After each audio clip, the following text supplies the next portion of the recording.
This is Climate Watch. I'm Zhao Yang. Welcome to the show.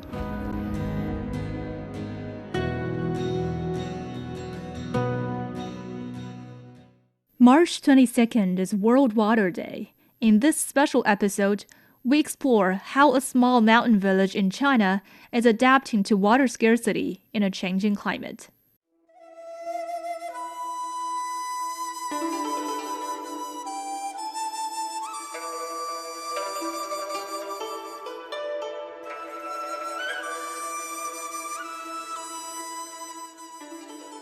In Yunnan province, beside the mouth of the Jinsha River, which is the upper reach of the Yangtze River, lies a small village called Xinshou. The village is perched nearly 670 meters up a hillside. Most residents rely on wells and water tanks to supply their water through the year. For a long time, villagers accepted this as part of life. Weather was just something you lived with. Cold came, you endured it. Heat came, you endured that too. But in the summer of 2022, the heat became unbearable and water scarcity hit the village. For 2 straight weeks, temperatures in the southwest region hovered around 40 degrees Celsius. Electric fans ran day and night. Water pipes ran dry. Several elderly villagers did not survive that summer. But 3 years later, the same mountain village is talked about not as a disaster zone, but as a model of rural climate adaptation. How did a community with an aging population and no prior climate expertise learn to respond to climate change? I traveled to Xinshou village to find out.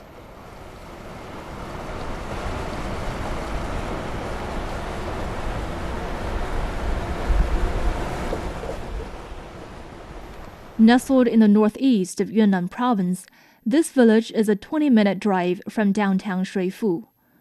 Water has grown precious here in recent years, as seasonal droughts hit time and again. After I arrived, villagers here told me that if I really wanted to understand their water problem, I needed to see the water source for myself. So I followed them into the mountains.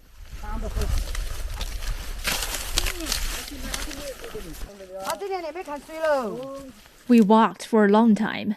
Some stretches weren't really paths at all, just deep dirt slopes climbing uphill, thick with overgrown plants that we had to push our way through. The ground was slippery. Careful, slow down, slow down. When we finally arrived, the man leading the way, Wan Chenggui, was visibly excited. Look at this concrete pool in front of us. Before we built it, water flowed straight down from high up the mountain through pipes. Mud and sand often clogged the pipes, and repairs were very difficult. Now, the water settles here first. The sediment sinks, the water becomes clear, and the pipes no longer clog. This water storage pool was built by villagers ourselves, after we put our money under the guidance of our village's water committee. A water committee? In a small mountain village like this, I never expected to find something like that. How did it come to be? To answer that, we need to go back to the extreme heat of the summer of 2022. 那几天热得很，那几天也是这么过来的，所以说太干的时候，我们还不是要想办法吗？ Those days were unbearably hot. When water ran short, we saved every drop, even water we used to wash our faces or feet. The livestock couldn't cope. Crops were withering and dying. Wan Chengfu is 60 years old. She is a lifelong farmer. 如果说太干凶了，天湿热，都下不下雨来，你也应对不了吗？ When the rain didn't come, there was simply nothing we could do. During severe droughts, even drinking water became scarce, especially for poorer households. Some villagers didn't have enough water to drink and had to borrow from their neighbors. Local authorities delivered water by tanker trucks, but some families didn't even have proper containers to store it. As a drought-prone area in southwest China, Yunnan province has seen an increase in the frequency, intensity, and duration of droughts in recent years. That August, temperatures in Shuifu lingered above 40 degrees Celsius for 15 days, the hottest stretch in nearly 30 years. Water shortages of varying degrees have become prevalent locally, with fire engines and water sprinklers constantly on the move to deliver emergency water supplies to multiple locations. Today, Wan Chengfu is also a member of the village's water committee. 那个时候是没有应对这个气候变化的时候，那都是私人，你自己嘛，你都是农民，都是选。 Back then, we didn't talk about climate change. We were farmers. We just reacted to what was happening in front of us, day by day. For village leaders, the water crisis quickly became impossible to ignore. Go Bangyong is the village secretary. 确实这个缺水很大的一些问题，因为村民嘛，他老是要反映，但是我们也要去处理。 The water shortage became one of our biggest challenges. Villagers kept coming to us for help. Many people were already in their 70s or 80s. They simply couldn't carry water anymore. Even carrying 30 or 40 kilos was exhausting. 其他年轻人都出去了，也没办法。 Most young people had left the village to work elsewhere. There is a blind villager who needs someone to deliver water and food to him because he simply can't manage on his own. 他的时候摸索着去。 It is during that summer that the village began to take more structured action. One of the people at the center of that shift was Yang Feng, a local community worker whose job until then has focused on home-based elderly care. That summer, Yang started noticing some problems she couldn't ignore. Water shortages became routine in some parts of the village. Many older residents were reluctant to turn on air conditioners. Fans pushed around nothing but hot air. Some elderly villagers spent sleepless nights, unable to rest. Out in the fields, corn stalks and sunflowers withered under the sun. Corn cobs failed to develop full kernels. Rice filled with empty husks. For elderly farmers who depend entirely on the weather, a year's harvest disappeared before their eyes. Health risks surged. Heat stroke cases increased. Cardiovascular risks rose sharply, hitting older villagers the hardest. That's when Yang realized these weren't isolated problems. They were all connected to something bigger. 我一直是从2017年就开始做养老工作嘛，就是2022年的时候。 I've been working in elderly care since 2017. By 2022, I could feel the impact of climate change everywhere, not just in Xinshou village, but in other villages too. During the extreme heat, older people couldn't leave their homes. Activities had to be cancelled. Some even suffered heat stroke. That's when I realized climate change was something we had to take seriously. 因为其实在2020年、2021年的时候，我们的督导老师就是。 Back in 2020 and 21, my mentor had already told us to pay attention to climate change. At the time, I thought, we work in elderly care, this has nothing to do with us. But in 2022, when we could no longer run our programs, I finally understood how important it was. Yang signed up for a climate workshop. When she returned, she tried to put what she had learned into practice, starting with a climate risk assessment in Xinshou village. 学习了回来嘛，我就把我们新受的气候的状况，就是比如说他们的猕猴桃啊，然后他们的。 I came back and started doing field research in the village, looking at kiwi orchards, corn and rice farming, water use, and how people were coping. I wrote a report, and it became clear that Xinshou village needed to start adapting to climate change.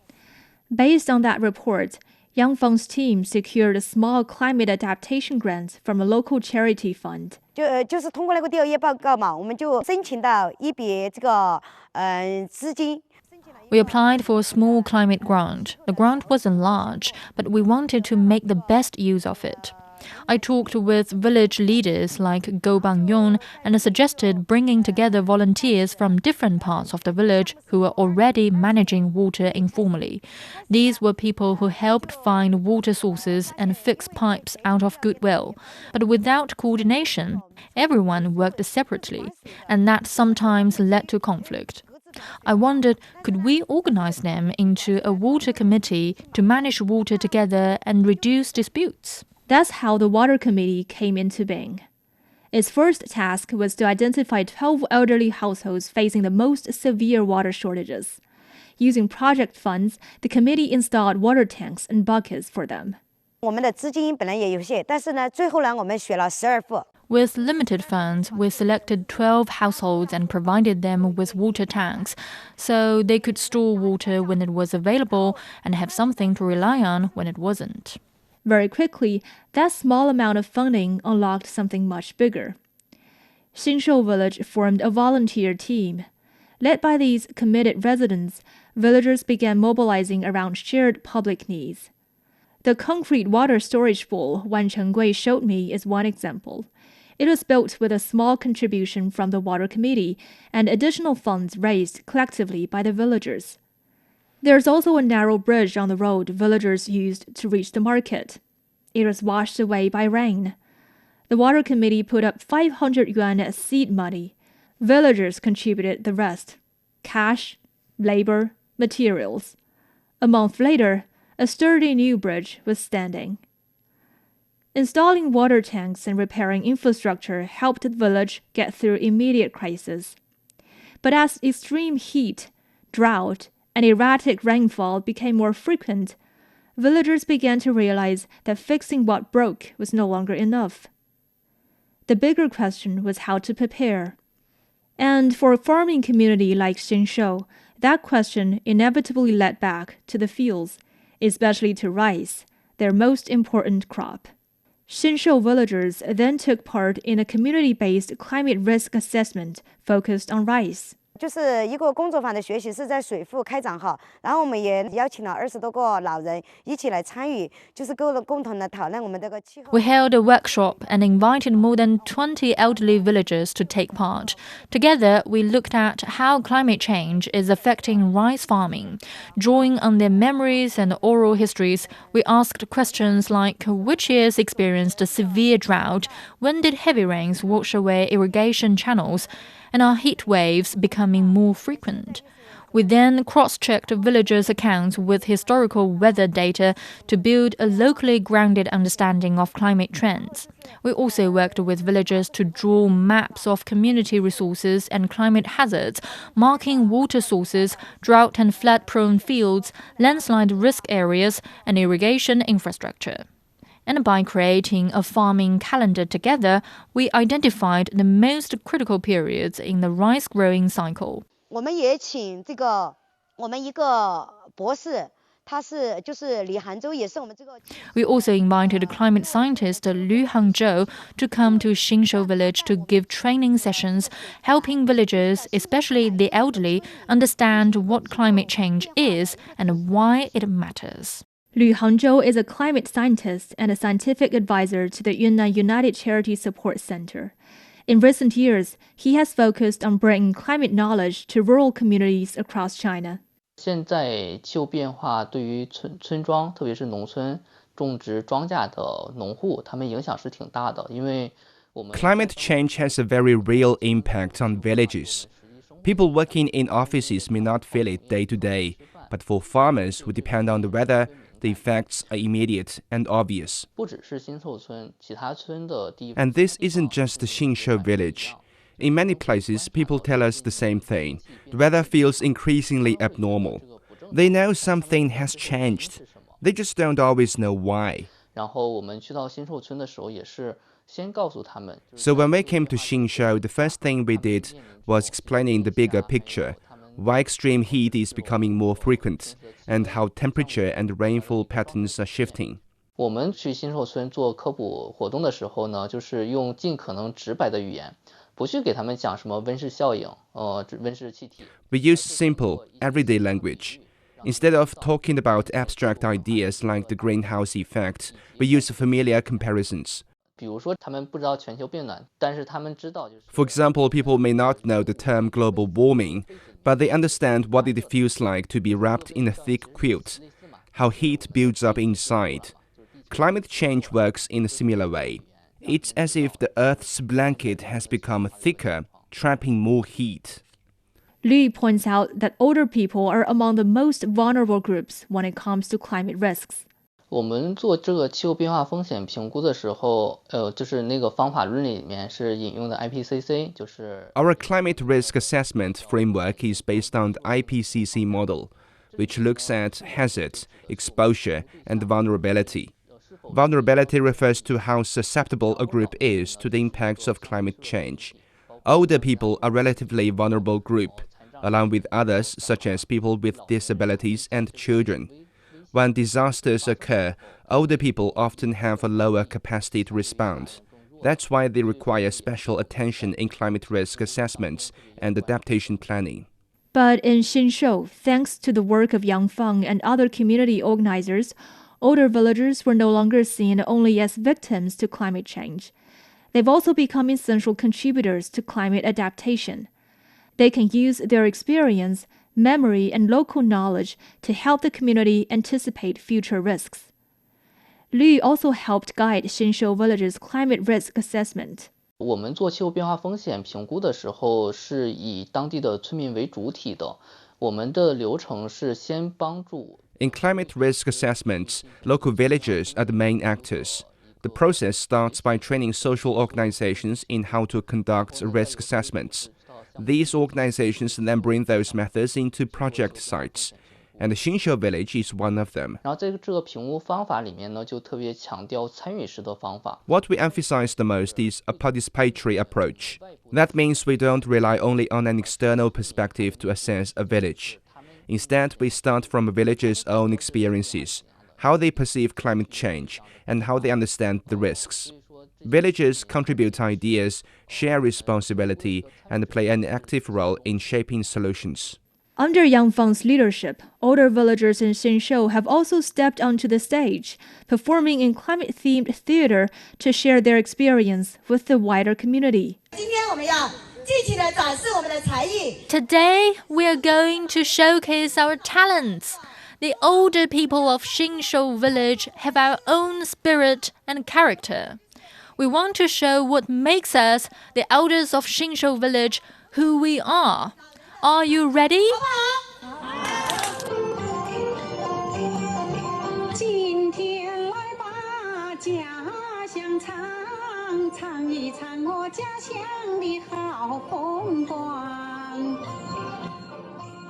The play is called The Peach Orchard Story, a dramatized account of how climate change is affecting daily life in the village.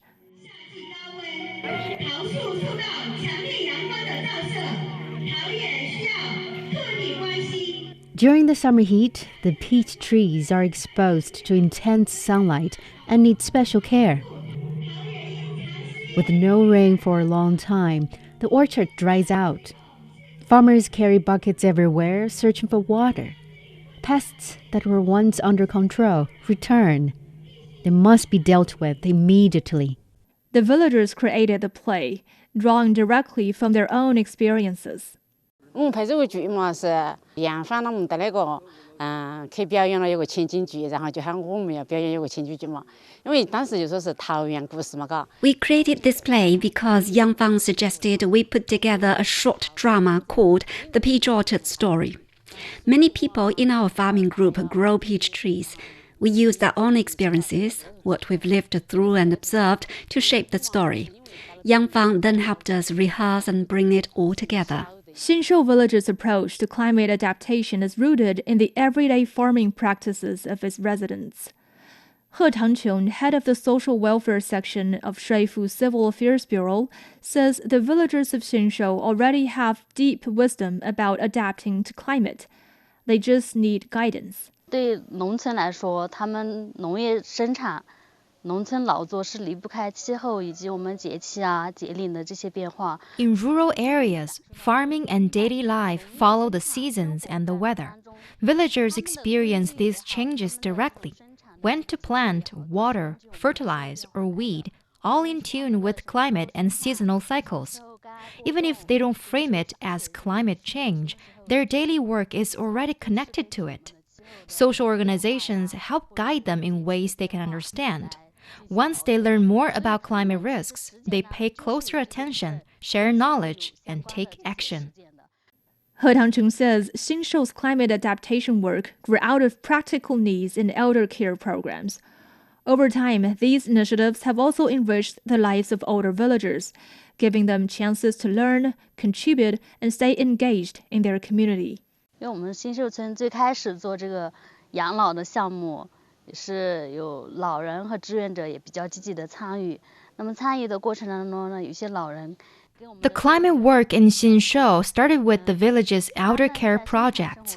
Older residents and volunteers were already actively involved in these projects, and in the process, some elders raised concerns about issues they faced in daily life, which led to awareness of climate-related challenges. 那么老人参与进来，能够实现他们老有所为、老有所乐、老有所学的这种。 Now, by taking part in climate initiatives, older villagers can put their skills and wisdom to use, staying active, learning, and enjoying life.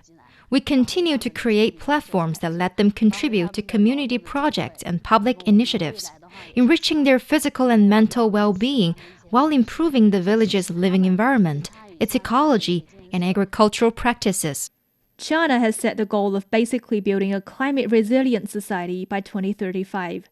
Liu Hangzhou says achieving this will require both strong government policies and active participation from the public. 这个应该是就是中国应对气候变化战略2035嘛，里面提出的一个最关键的目标。我们想 This is one of the key goals of China's National Climate Change Adaptation Strategy 2035. In an ideal climate-resilient society, everyone understands how the climate is changing. When disasters strike, people can anticipate them, respond safely, and minimize losses, and afterward, rebuild effectively. 国家方面是有自上而下的一个推进的。 At the national level, the government drives these efforts from the top down. Provinces and cities are developing their own climate risk assessments and adaptation plans, and investing in networks to monitor extreme weather. 然后我们现在在做的就是社区层面的气候变化风险评估，是希望弥补一个从公众层面。 At the community level, our work focuses on empowering people to act from the bottom up. We pay special attention to those most exposed to risk, especially in vulnerable rural areas, raising awareness and helping them respond. These efforts are essential for protecting the communities that need it the most.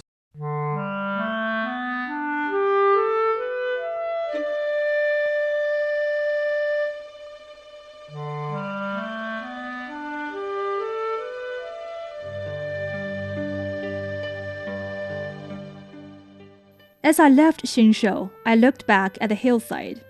For decades, the people here viewed the weather as a master they had to endure, a force that gave or took away at its own whim. But today, things are different. By combining local knowledge with expert guidance, villagers have turned vulnerability into resilience. Here, climate adaptation is no longer an abstract concept. It's a daily practice in household, in the fields, and in their own stories, performed on stage and passed from one generation to the next.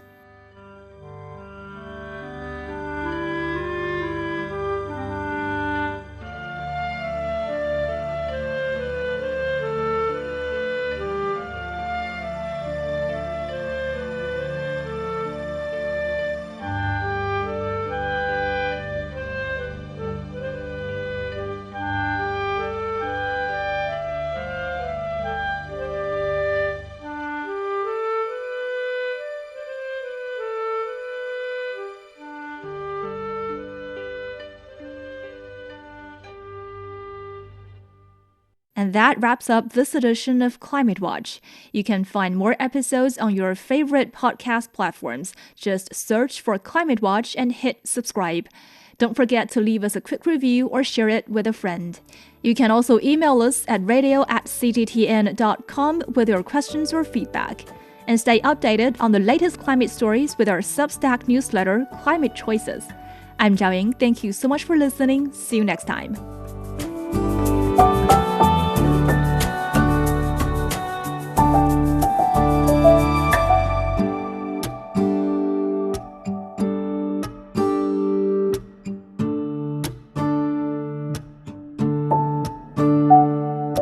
Thank you.